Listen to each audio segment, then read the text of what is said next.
आपको कमर दर्द के हवाले से अपना एक एक्सपीरियंस बताना चाह रहा हूँ आज कि एक शख्स जो है उसके कमर में किसी वजह से गोली लग गई और उसके बाद वो गोली तो निकल गई, लेकिन जो है वो उसके कमर का दर्द जो है ना उसको उठने नहीं देता था। शदीद किस्म का दर्द था और वहाँ पे ना कोई ज़ख्म था ना कोई चोट थी, लेकिन दर्द है वो जाने का नाम नहीं लेता था। तो उसने एलोपैथिक की बहुत सारी मेडिसिन इस्तेमाल की, पेन किलर हर वक्त खा रहा था, लेकिन दर्द जो ही पेन किलर छोड़ता था दर्द जो है ना उसकी जान निकाल देता था। तो ये कोई मेरे पास आज से कोई 20 साल पहले का वाक़या है जब ऐसा पेशेंट आया। तो मैंने उसकी डिटेल से हिस्ट्री ली, मैंने देखा कि उसको जो दर्द होता है उसकी एक तो सबसे जो बड़ी अलामत थी वो ये थी कि जब वो चलता था तो दर्द कम हो जाता था, जब बैठता था तो दर्द शदीद। और उसके लिए फिर जो है ना वो जब तक कुछ मूवमेंट ना करे, कुछ वहाँ पे जो है वो थोड़ी बहुत मसाज ना करे हल्की फुल्की और उसको कुछ हरकत ना दे, उस वक़्त तक उसका वो दर्द ख़त्म नहीं होता था। तो इस अलामत को देखते हुए मैंने उसको रस्टॉक्स 1 एम में दी। उसकी अलामत कुछ और भी थी, जैसे उसको सर्दी से जो है दर्द में इजाफा होता था, ये भी एक उसकी ख़ास अलामत थी। मैं ये समझ रहा था कि उसको जो वो सर्दियों में ख़ारिश ज़्यादा होती है, इसकी वजह शायद ये है कि वो लेटा रहता है और दर्द की वजह से निढाल रहता है, तो इसकी वजह से ही होता है। लेकिन अजीब बात ये थी कि उसका दिल चाहता था कि यार मैं चलूँ तो फिर मेरा दर्द ठीक होगा। थोड़ी देर के लिए भी अगर बैठ गया तो दर्द बढ़ना शुरू हो जाता था। वो कहता था, बल्कि मेरे क्लिनिक में आया तो मुझे कहता है कि डॉक्टर साहब आपने अगर मेरी हिस्ट्री लेनी भी है ना तो मुझे इतनी देर बिठाएं ना, मुझे ऐसे करें कि मैं थोड़ा थोड़ा हरकत करता रहूँ, चलता फिरता रहूँ तो मैं ठीक रहूँगा। जब ये इस तरह की अलामत उसने मुझे दी तो मैंने उसको रस्टॉक्स 1 एम में मेडिसिन दी। अच्छा, मेरा तरीकाकार यह है कि इस तरह का अगर कोई क्रॉनिक केस आए तो उसको मैं अगर कोई बड़ी पोटेंसी देना चाहूँ, यानी 30 से ऊपर की कोई भी पोटेंसी कोई मैं उसको कोई एक डोज देना चाहता हूँ, तो उसके लिए ये करता हूँ कि एक गिलास पानी के अंदर ना, साफ पानी के अंदर चंद कतरे जो है उस मेडिसिन के डाल के, तो उसको मैं ये कहता हूँ कि भाई ये आप गिलास ले जाओ और इसमें से तीसरा हिस्सा जो है ना वो अभी पी लेनी है और बाकी इतना ही पानी और डाल देना है, और फिर जो है 1 घंटे के बाद बाकी तीसरा हिस्सा फिर उस गिलास का पीना है, फिर इतना ही पानी और डाल देना है और 1 घंटे के बाद वो सारा पानी पी लेना है। इस तरह से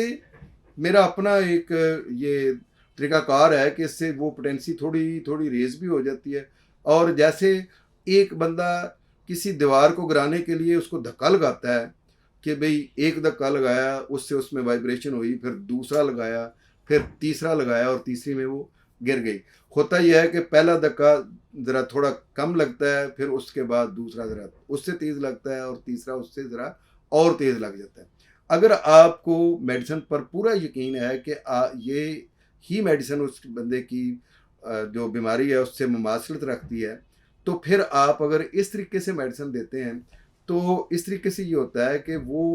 जो हमने उसके लिए पोटेंसी तजवीज़ की है वो उसको जब हम 3 बार रिपीट करते हैं तो वो इस तरह से है जैसे एक धक्का फिर दूसरा फिर तीसरा। तो मैंने उसको जब ये मेडिसिन दी तो उसके कोई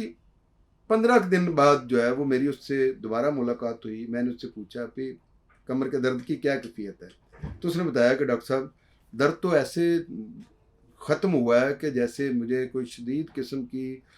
तेज़ किस्म की कोई हाई पोटेंसी की पेन किलर दे दी गई है, और मैं बार बार जो है ना वहाँ पे कभी लेट कर कभी बैठ कर कभी जो है ना चल कर देखता हूँ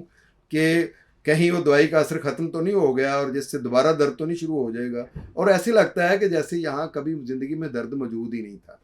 तो बाज़ दफ़ा अगर हमारी मेडिसिन जो है वो बिल्कुल मैच कर जाती है अगर सिम्टम्स के साथ, तो वो इस तरह से असर करती है कि बीमारी जड़ से उखड़ जाती है। तो मैं ये आपसे कहूँगा, बीइंग ए होम्योपैथ, अगर आप भी होम्योपैथ डॉक्टर हैं और प्रैक्टिस कर रहे हैं तो आप ज़्यादातर तवज्जो इस बात पर दें कि पेशेंट की अलामत क्या है।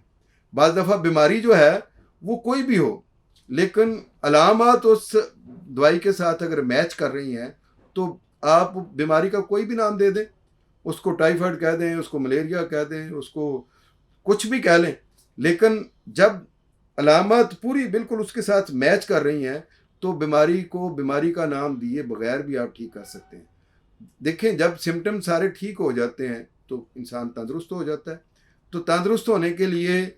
ही आप जो है वो इलाज कर रहे होते हैं कि वो बंदा ठीक हो जाए, तंदुरुस्त हो जाए। तो इसके लिए आपके लिए कोई ज़रूरी नहीं है कि आप उसकी सारी जो है ना वो बीमारियों के नाम पहले नोट करें कि आपको ये बीमारी है, ये बीमारी है, ये बीमारी है, तो अब इस बीमारी की ये दवाई है, इस बीमारी की ये दवाई है, इस बीमारी की ये दवाई। हाँ, हमें लेबॉरेटरी के टेस्ट भी, हमें बीमारियों के मुख्तलिफ नाम भी ये रहनुमाई करते हैं कि जो ये बीमारी है उसमें ये अलामत होती हैं, और टेस्ट भी ये बताते हैं कि ये टेस्ट अगर डिस्टर्ब हो तो ये अलामत पैदा होती हैं। लेकिन हमने फोकस जो है वो ज़्यादा सिम्टम्स पर ही करना होता है।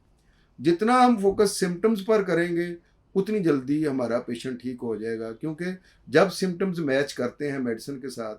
तो वो दवा जो है वो शिफायाबी से हमकिनार कर देती है। बहुत शुक्रिया। अल्लाह हाफिज़।